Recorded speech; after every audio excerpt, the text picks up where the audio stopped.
Hello everyone. Now we start the next topic of joint stock company, that is formation of joint stock company. Joint stock company has to follow a certain specified legal procedure for its formation. So देखिए हमने joint stock company के features में पढ़ा है कि joint stock company की जो formation है वो बहुत ज़्यादा कॉम्प्लेक्स है। ओके, बहुत सारी लीगल फॉर्मेलिटीज़ होती है जो हमें फुलफ़िल करनी पड़ती है। सबसे ज़रूरी बात यह है कि जॉइंट स्टॉक कंपनी में क्या होता है कि फॉर्मेशन के लिए रजिस्ट्रेशन कंपलसरी होती है। So formation of a company involve the following stages. So कुछ स्टेजेस है जिनको हमें कंप्लीट करना पड़ता है। वो स्टेजेस है promotion, incorporation, capital subscription stage and commencement of business. देखिए कंपनी की दो टाइप्स होती है, private company and public company. अगर हम अपने बिज़नेस को as a private company start करना चाहते हैं तो हमें दो स्टेजेस कंप्लीट करनी होती है। First is promotion and second is incorporation. Second आता है हमारा पब्लिक कंपनी। अगर हमें अपने बिज़नेस को as a public company start करना है तो हमें ये चार स्टेजेस को कंप्लीट करना पड़ता है। Okay, first is promotion, second incorporation stage, third capital subscription stage and last is commencement of business. So ये एक डिफरेंस है प्राइवेट कंपनी का और पब्लिक कंपनी का। सो अब हम बात करते हैं स्टेजेस की। सबसे पहली जो हमारी स्टेज है वो होती है promotion. So promotion stage include all the steps rights from conception of idea to starting the company till it is formed. देखिए प्रमोशन स्टेज में क्या होता है कि हम आइडिया डिसाइड करते हैं, हम कंसेप्ट डिसाइड करते हैं कि कैसे हमने अपने बिज़नेस में कौन सा बिज़नेस करना है, किस प्रोडक्ट का बिज़नेस करना है, प्रोडक्शन करनी है या ट्रेडिंग करनी है। ये सारा हम कब प्लान करते हैं? प्रमोशन स्टेज में।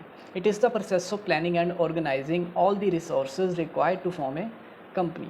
Promotion involve the discovery of business idea, its investigation and assembling necessary resources to set up the business। देखिए हम इस प्रोसेस में प्लानिंग करते हैं, ऑर्गेनाइज़ करते हैं, हम आइडिया डिस्कवर करते हैं, फिर उस आइडिया की इन्वेस्टिगेशन करते हैं और जो जो हमारी रिक्वायरमेंट्स हैं उनको हम असेंबल करते हैं।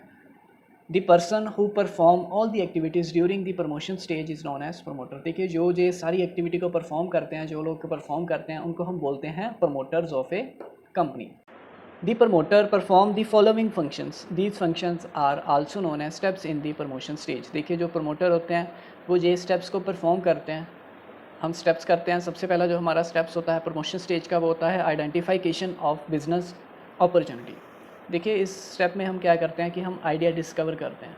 और आइडिया क्या होता है कि हम कैसे अपना न्यू बिज़नेस सेटअप करेंगे और कैसे हम अपने एग्जिस्टिंग बिजनेस को एक्सपेंड करेंगे। The promoter identify the profitability of the idea by analyzing the opportunity available in that area। देखिए जो प्रमोटर होते हैं वो प्रॉफिट देखते हैं कि हम अगर इस अपॉर्चुनिटी के साथ बिजनेस करते हैं तो उसमें हमें कितना प्रॉफिट होगा। सो सबसे पहला जो स्टेप्स है इसमें हम देखना होता है कि हम अपनी जो बिज़नेस अपॉर्चुनिटी है उसको हम आइडेंटिफाई करते हैं, एनालाइज करते हैं। ये सारे हम फंक्शन फर्स्ट स्टेप में परफॉर्म करते हैं। Second step is feasibility study. देखिए after analysing all the concept relating to the idea discovered the promoter start doing detail investigation to give practical shape to the idea. देखिए पहले step में हमने अपना idea decide किया, अब हम उसको प्रैक्टिकल शेप देने की कोशिश करते हैं कि वो प्रैक्टिकली पॉसिबल है या नहीं। He does detailed investigation regarding cost, profitability, production process, demand of the product, etc. सो हम हर एक वे से देखते हैं कि कॉस्ट वाइज हम बिज़नेस कर सकते हैं, प्रॉफिटेबिलिटी कितनी होगी, प्रोडक्शन प्रोसेस कैसा होगा, डिमांड ऑफ द प्रोडक्ट कैसी होनी चाहिए। तो ये सारी चीज़ें हम फिजिबिलिटी स्टडी में करते हैं। सो फिजिबिलिटी स्टडी में क्या इंक्लूड होता है? सबसे पहला स्टेप्स होता है टेक्निकल फिजिबिलिटी। देखिए sometime the idea is good but technically it may not be possible to implement the idea. कई बार क्या होता है कि हमारा जो प्लान होता है वो अच्छा होता है लेकिन हम उसको टेक्निकली हम परफॉर्म नहीं कर सकते। क्या होता है कि कई बार हमें रॉ मटेरियल नहीं अवेलेबल होता, हमें इनपुट्स नहीं मिलती, हमें मशीनरी नहीं प्रोवाइड होती वैसी, और हमें कई बार टेक्नोलॉजी नहीं मिलती। सो इस तरह के हम क्या कर सकते हैं कि पहले ही हम अपने टेक्निकली फिजिबिलिटी कर सकते हैं किसी भी आइडिया को इम्प्लीमेंट करने से पहले। सेकंड होता है हमारा फाइनेंशियल फिजिबिलिटी। देखिए फाइनेंस सबसे इंपॉर्टेंट होता है बिज़नेस के लिए। अगर हमने कोई आइडिया डिस्कवर किया है, किसी कंसेप्ट के साथ हम बिज़नेस स्टार्ट कर रहे हैं तो सबसे पहले हमें देखना होता है कि उस बिज़नेस को प्रैक्टिकल शेप देने के लिए हमें कितना फाइनेंस चाहिए। अगर वो फाइनेंस हम अरेंज कर सकते हैं तो वो क्या होता है कि हमारे बिज़नेस को करना पॉसिबल होता है। अगर फाइनेंस की अवेलेबिलिटी ज़्यादा है तो हम अरेंज नहीं कर पाते अपने अवेलेबल सोर्सेज के साथ। तो ये भी हमें कब पता लगता है? जब हम अपने फाइनेंशियल फिजिबिलिटी करते हैं। ओके, फॉर एग्जांपल है जैसे हमने सोचा है कि एक रूरल एरिया को अर्बनाइज़ करना है बट इस काम के लिए हमें बहुत सारे फ़ंड चाहिए, बहुत सारी अमाउंट ऑफ कैपिटल चाहिए। सो आइडिया तो अच्छा है कि रूरल एरिया को अर्बनाइज़ किया जाए, लेकिन ये फाइनेंशियली पॉसिबल नहीं है क्योंकि हमारे पास इतना फाइनेंस अवेलेबल नहीं है। सो ऐसी हमें फाइनेंशियल फिजिबिलिटी की स्टडी पहले करनी होती है। थर्ड होता है economic feasibility. Some time a project is abundant just because it might not be profit. कई बार हम अपने अच्छे आइडिया को छोड़ देते हैं, मीन्स कि हम उस पर बिजनेस नहीं करते क्योंकि उसमें हमें प्रॉफिट नज़र नहीं आता। सो ये होती है हमारी इकोनॉमिक फिजिबिलिटी। ये भी हम पहले चेक करते हैं कि हमें इस बिज़नेस के साथ प्रॉफिट होगा या प्रॉफिट नहीं होगा। Generally businessman prefer to carry on with the idea which are profitable. क्या होता है कि नॉर्मली बिजनेसमैन वही आइडिया पे काम करता है जिसमें उसमें प्रॉफिट नज़र आता हो। ओके, सो ये 3 स्टडी होती है हमारी, जिसको हम बोलते हैं feasibility study. Next point is name approval. Third step होता है नेम अप्रूवल। सो देखिए, two companies can not have identical names. It is necessary for every company to get its name approved from the registrar so that it does not match with any company. देखिए, दो company एक नाम की नहीं हो सकती। अगर हमने अपनी कंपनी का नाम सोचा है तो सबसे पहले हमें अपने रजिस्ट्रार से उस नेम की अप्रूवल लेनी होती है। हमारा रजिस्ट्रार क्या करता है कि हमारे नेम को चेक करता है कि उस नेम की कोई पहले कंपनी तो नहीं चल रही। अगर कोई कंपनी नहीं चल रही है, हमारा नेम यूनिक है, तो वो हमें क्या देगा, नेम की अप्रूवल दे देगा। Okay, fourth step is fixing up signatories to memorandum of association. देखिए, प्रमोटर पहले डिसाइड करते हैं कि जो हमारा मेमोरेंडम होता है उस पर कौन पीपल साइन करेंगे। नॉर्मली क्या होता है कि जो कंपनी के फर्स्ट डायरेक्टर होते हैं उनको अथॉरिटी होती है, वही रिस्पॉन्सिबिलिटी लेते हैं और मेमोरेंडम पे अपने साइन करते हैं। मेमोरेंडम हमारी कंपनी का एक इंपॉर्टेंट डॉक्यूमेंट होता है। सो ये भी हमारे प्रमोशन स्टेज का एक स्टेप है। Next step is appointment of professional. देखिए, प्रमोटर को नेक्स्ट स्टेप में क्या करना होता है कि जो कंपनी के लिए सबसे ज़रूरी होते हैं प्रोफेशनल्स, उनको अपॉइंट करना होता है। जैसे हमारे ब्रोकर्स होते हैं, अंडरराइटर्स होते हैं, बैंकर्स होते हैं, उनको हम पहले ही अपॉइंट करते हैं अपनी प्रमोशन स्टेज पे। Next step is preparation of necessary documents. देखिए, promoter take up steps to prepare some legal documents of the company which have to be submitted to the registrar. देखिए, बहुत सारे डॉक्यूमेंट्स प्रिपेयर करने पड़ते हैं, बहुत सारी लीगल फॉर्मेलिटी को फुलफिल करना पड़ता है हमें रजिस्ट्रेशन के टाइम पे। हमें रजिस्ट्रार को सबमिट करने होते हैं बहुत सारे डॉक्यूमेंट। हमारे जो कॉमन डॉक्यूमेंट्स होते हैं उनमें आते हैं हमारे memorandum of association, article of association, prospectus. ये हमारे कॉमन डॉक्यूमेंट है जो हम प्रिपेयर करते हैं, और उनको प्रिपेयर करना भी प्रमोटर्स का एक एक्टिविटी होती है, उनकी एक ड्यूटी होती है कि हमें अपने सारे डॉक्यूमेंट्स को लीगली प्रिपेयर करना होता है। सो ये हमारे प्रमोशन स्टेज के सारे स्टेप्स थे। ओके, नेक्स्ट हम आते हैं अपनी दूसरी स्टेज में, जिसको हम बोलते हैं इनकॉर्पोरेशन स्टेज। देखिए, incorporation of a company is the second stage of the formation of company. Incorporation refers to the registration of the company under company act 1956। देखिए, कंपनी फॉर्म की रजिस्ट्रेशन कंपलसरी होती है, और रजिस्ट्रेशन कहाँ पे होती है, कंपनी एक्ट में। सो इस स्टेप में हम अपनी कंपनी को रजिस्टर कराएंगे अपनी कंपनी के एक्ट में। इसमें भी मेन स्टेप्स होते हैं। सबसे पहला स्टेप्स होता है फाइलिंग ऑफ नेसेसरी डॉक्यूमेंट्स। देखिए, जो प्रमोशन स्टेज में हमने डॉक्यूमेंट प्रिपेयर किए हैं, हम उनकी एक फ़ाइल बनाएंगे और उनको हम रजिस्ट्रार को सबमिट करवाएंगे।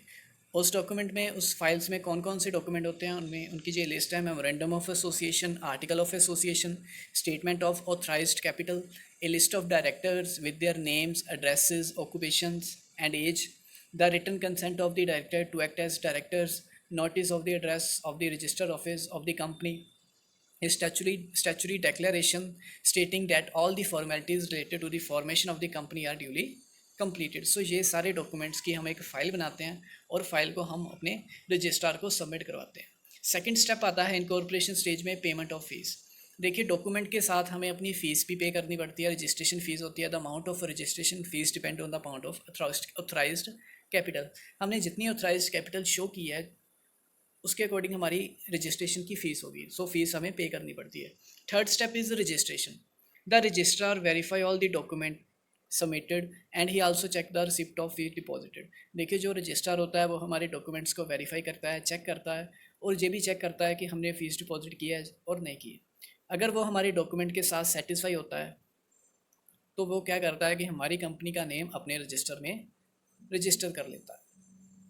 ठीक है, वो हमारी कंपनी के नेम को अपने रजिस्टर में एंटर कर लेता है। सो इस प्रोसेस को हम बोलते हैं registration. Fourth step is certificate of incorporation. देखिए, रजिस्ट्रेशन के टाइम पे क्या होता है कि जो रजिस्ट्रार होता है वो हमारी कंपनी का नेम अपने रजिस्टर में एंटर कर लेता है, और एंटर करने के बाद वो हमें एक सर्टिफिकेट इशू करता है जिसको हम बोलते हैं सर्टिफिकेट ऑफ इनकॉर्पोरेशन। जिस डेट में सर्टिफिकेट इशू होता है उस डेट में हमें कंपनी स्टार्ट करने की परमिशन मिल जाती है, और हमारी कंपनी क्या हो जाती है, consider as a separate legal entity. So ये 2 स्टेजेस हैं जो हमने इस वीडियो में किया है। First is promotion stage, second is incorporation stage. ये 2 स्टेजेस ज़रूरी होती है प्राइवेट कंपनी के लिए भी और पब्लिक कंपनी के लिए, ठीक है। प्राइवेट कंपनी के लिए मैंने पहले भी बताया था कि प्राइवेट कंपनी के लिए 2 स्टेजेस ही ज़रूरी है, और वो 2 स्टेजेस हमने किया है। पहली स्टेज है promotion, second stage is incorporation. अगर हमें अपने बिज़नेस को as a private company start करना चाहते हैं तो हमें ये 2 फॉर्मेलिटीज़ और 2 स्टेजेस को कंप्लीट करना होता है। उसके साथ हम क्या कर सकते हैं कि अपनी प्राइवेट कंपनी का बिज़नेस स्टार्ट कर सकते हैं। ओके, होप कि आपको ये दोनों स्टेजेस के स्टेप्स को अच्छी तरह समझ लग चुके होंगे। Third stage is capital subscription stage. देखिए, सर्टिफिकेट ऑफ इनकॉर्पोरेशन मिलने के बाद the private company get formulated and can commence their business activity, but a public limited company has to perform a third stage and get the certificate of commencement. Okay, अगर हम अपनी public company को start करना चाहते हैं तो हमें तीसरी स्टेज भी परफॉर्म करनी पड़ती है और लास्ट में सर्टिफिकेट ऑफ कमेंसमेंट भी रिसीव करना होता है। सो उसके लिए हम थर्ड स्टेज को परफॉर्म करेंगे। उसके क्या स्टेप्स होते हैं? सबसे पहला स्टेप्स होता है सेबी अप्रूवल। देखिए, सेबी क्या है? सेबी है security exchange board of India. It is a regulatory body which control the capital market of India to protect the interest of investor. देखिए, पब्लिक कंपनी ने डील किसके साथ करना होता है? पब्लिक के साथ। पब्लिक को शेयर सेल करने होते हैं, और अगर हम कोई भी किसी भी तरह की सिक्योरिटी पब्लिक को सेल करते हैं और उस सेल करने के लिए हमें सबसे पहले सेबी जो बोर्ड है उससे अप्रूवल लेनी होती है। Okay, company should not hide any material fact from SEBI. हमने कोई भी अपनी इन्फॉर्मेशन को हाइड नहीं करना। Else their registration can be cancelled according to guidelines for disclosure and investor protection 2000। अगर हम कोई भी अपनी इन्फॉर्मेशन हाइड करते हैं तो रजिस्ट्रेशन हमारी कैंसिल हो सकती है। सो ये हमारा पहला स्टेप है कि हमें अपनी कंपनी की जो हम थर्ड स्टेज करनी है तो हमें सबसे पहले सेबी अप्रूवल लेनी पड़ती है। Second is prospectus. देखिए, एक public company has to prepare another important document called prospectus. अगर हम पब्लिक कंपनी स्टार्ट करना चाहते हैं तो हमें एक एक्स्ट्रा डॉक्यूमेंट प्रिपेयर करना पड़ता है जिसको हम बोलते हैं prospectus. It is a circular और इन्विटेशन। ये एक सर्कुलर होता है कि हम पब्लिक को कैसे इनवाइट करना चाहते हैं। मीन्स कि हम पब्लिक को शेयर सेल करना चाहते हैं, और पब्लिक को शेयर सेल करने के लिए पहले हम पब्लिक को अवेयर करते हैं कि हमारी कंपनी में कैसा बिज़नेस है, हमारी कंपनी की कैपिटल क्या है, हमारी कंपनी में सेल कितनी है, हम किस चीज़ का बिज़नेस करते हैं, हम हर साल कितना प्रॉफिट करते हैं। मीन्स कि ये सारी चीज़ें हम प्रोस्पेक्टस के थ्रू हम क्या करते हैं कि अपनी पब्लिक के साथ शेयर करते हैं। अगर हम पब्लिक के साथ डील करते हैं तो उनके साथ कनेक्टिविटी के लिए जो हम एक डॉक्यूमेंट यूज़ करते हैं उसको हम बोलते हैं prospectus. Third step is appointment of banker, broker and underwriters. देखिए, अगर हम अपने एप्लीकेशंस मनी को रिसीव करना चाहते हैं, डिपॉजिट करना चाहते हैं, उसके लिए हम बैंकर्स अपॉइंट करते हैं। अगर हम अपने शेयर को सेल करते हैं तो उसके लिए हम ब्रोकर्स की हेल्प लेते हैं, और they encourage public to buy the shares and charge commission for the same. So ये ब्रोकर का काम होता है।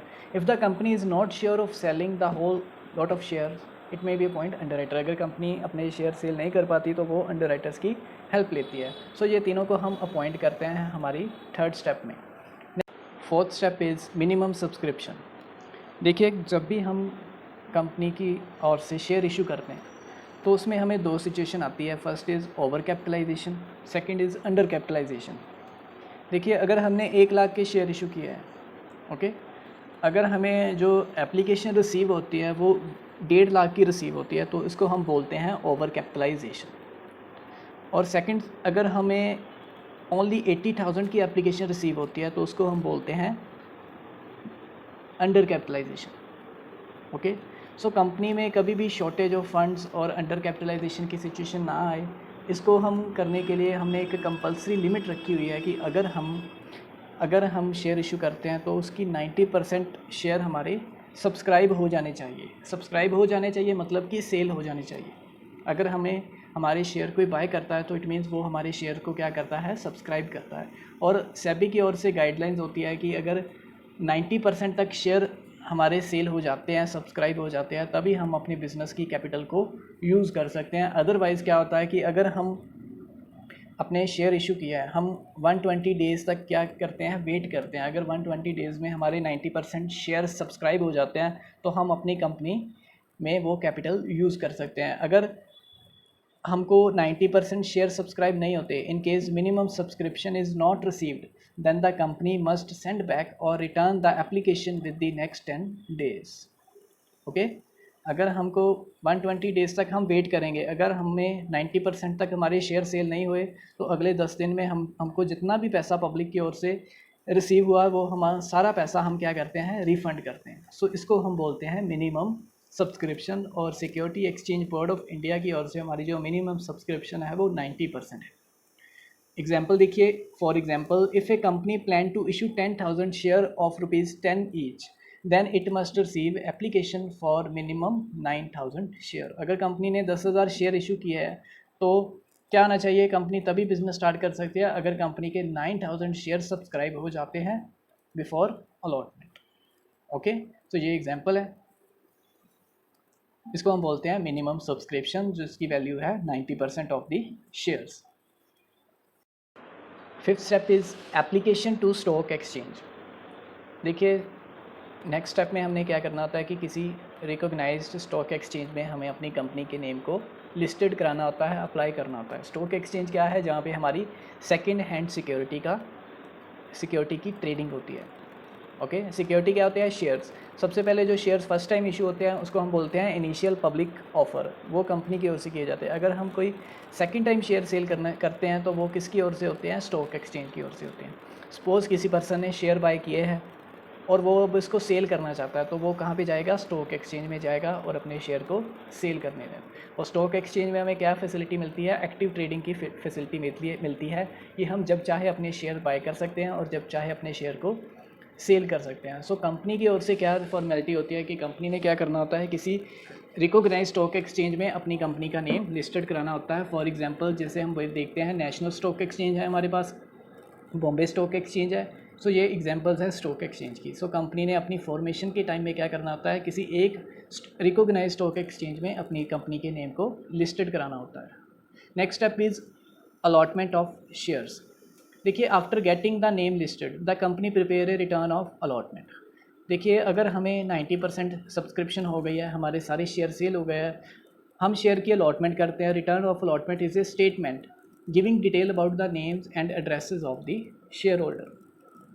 जिनको हमने शेयर अलॉट किए हैं वो हमारे शेयर होल्डर्स होते हैं, उनकी डिटेल हम दोबारा अपने रजिस्ट्रार को सबमिट कराते हैं, जिसमें उनका नेम होता है, एड्रेसेस होते हैं हमारे शेयर होल्डर के।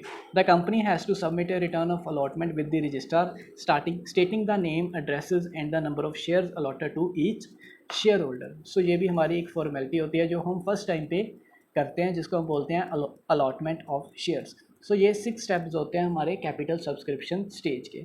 नेक्स्ट हम आते हैं हमारी लास्ट स्टेज में, जिसको हम बोलते हैं कमेंसमेंट ऑफ बिजनेस। देखिए, after subscribing the securities and receiving the minimum subscription, the company apply to the registrar to the issue the certificate of commencement of business। देखिए, थर्ड स्टेज को complete करने के बाद हम दोबारा अपने रजिस्ट्रार को जाते हैं, रजिस्ट्रार के पास जाते हैं, उसको बोलते हैं कि हमें कमेंसमेंट ऑफ बिजनेस का जो सर्टिफिकेट है वो इशू किया जाए। Along with the application A company must file the following document. दोबारा हम एक फ़ाइल प्रिपेयर करते हैं जिसमें कुछ डॉक्यूमेंट्स होते हैं, और उस डॉक्यूमेंट्स में क्या होता है, first is the declarations that shares payable in cash have been subscribed and minimum subscription has been received. हम डिक्लेयर करते हैं कि हमें जो शेयर की अमाउंट है वो कैश में रिसीव हो चुकी है और हमारी मिनिमम सब्सक्रिप्शन भी सब्सक्राइब हो चुकी है। सेकंड आता है a declaration that every director has paid in cash the application and allotment money on his share. अगर हमारे किसी डायरेक्टर ने शेयर बाय किया है तो वो भी डिक्लेयर किया जाता है कि उन्होंने भी अपनी जो पेमेंट की है वो कैश में की है। A declaration that no money is pending to pay back to the applicant. अगर हमारे पास ज़्यादा एप्लीकेशन रिसीव हुए थे, सपोज़ कि अगर हमने 1 लाख के शेयर इशू किया है, हमें जो एप्लीकेशन मनी रिसीव हुई है वो 1.5 लाख शेयर की रिसीव हुई है, तो हम क्या करते हैं कि जो एक्स्ट्रा 50,000 होते हैं उनको हम रिफ़ंड कर देते हैं। और लास्ट स्टेज में क्या करते हैं, उसकी डेक्लेरेशन करते हैं कि हमारे पास कोई भी एक्स्ट्रा मनी अब नहीं है, जो भी मनी पेंडिंग थी वो हमने पे बैक कर चुकी है। So fourth point is a declaration that above requirement have been compiled with. This declaration can be signed by the director or the secretary of the company. देखिए, लास्ट में हम क्या डिक्लेयर करते हैं कि जो रिक्वायरमेंट हमने अबव किया है वो सारी कंपाइल्ड की हुई है और लास्ट में साइन होते हैं वो साइन डायरेक्टर भी कर सकता है और सेक्रेटरी ऑफ कंपनी भी कर सकता है। एट द एंड क्या होता है कि हम वो सारे डॉक्यूमेंट्स लेके दोबारा रजिस्ट्रार के पास जाते हैं, रजिस्ट्रार सारे डॉक्यूमेंट को वेरीफाई करता है।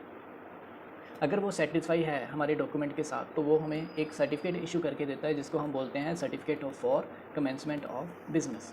The company can start its business activity from the date of issue of the certificate. देखिए, एक पब्लिक कंपनी अपनी बिजनेस एक्टिविटी को स्टार्ट कर सकती है जब उसके पास क्या होता है, certificate of commencement of business उसको रिसीव हो जाता है, तब वो अपनी बिजनेस एक्टिविटी को स्टार्ट कर सकते हैं। सो ये हमारे पब्लिक कंपनी के लिए ज़रूरी है certificate of commencement of business. ये हमारे पास स्पेसिमन बना हुआ है, specimen of certificate of commencement of business. ऐसे ही हमारा वो पर्टिकुलर होता है कि जो हमें रजिस्ट्रार इशू करके देता है सर्टिफिकेट का। तो सबसे इम्पोर्टेंट बात यह है कि अगर हम पब्लिक कंपनी स्टार्ट करना चाहते हैं तो हमारे पास 2 सर्टिफिकेट होने चाहिए। एक सर्टिफिकेट को हम बोलते हैं सर्टिफिकेट ऑफ इनकॉर्पोरेशन, जो हमने इनकॉर्पोरेशन स्टेज में रिसीव किया था, और दूसरा सर्टिफिकेट होता है जिसको हम बोलते हैं certificate of commencement of business. अगर हम प्राइवेट कंपनी ओपन करना चाहते हैं तो हमें एक सर्टिफिकेट की रिक्वायरमेंट होती है। अगर हम पब्लिक कंपनी की फॉर्मेशन करते हैं तो हमें 2 सर्टिफिकेट की रिक्वायरमेंट होती है अपनी बिजनेस एक्टिविटी को स्टार्ट करने के लिए। तो ये थी हमारी जॉइंट स्टॉक कंपनी की फॉर्मेशन, जिसमें 4 स्टेजेस कंपलसरी है पब्लिक कंपनी के लिए और 2 स्टेजेस कंपलसरी है प्राइवेट कंपनी के लिए। तो ये 4 स्टेजेस है: promotion, incorporation, capital subscription stage and last is commencement of business. Hope आपको सारी स्टेजेस की अच्छी तरह से समझ लग चुकी होगी। Thank you.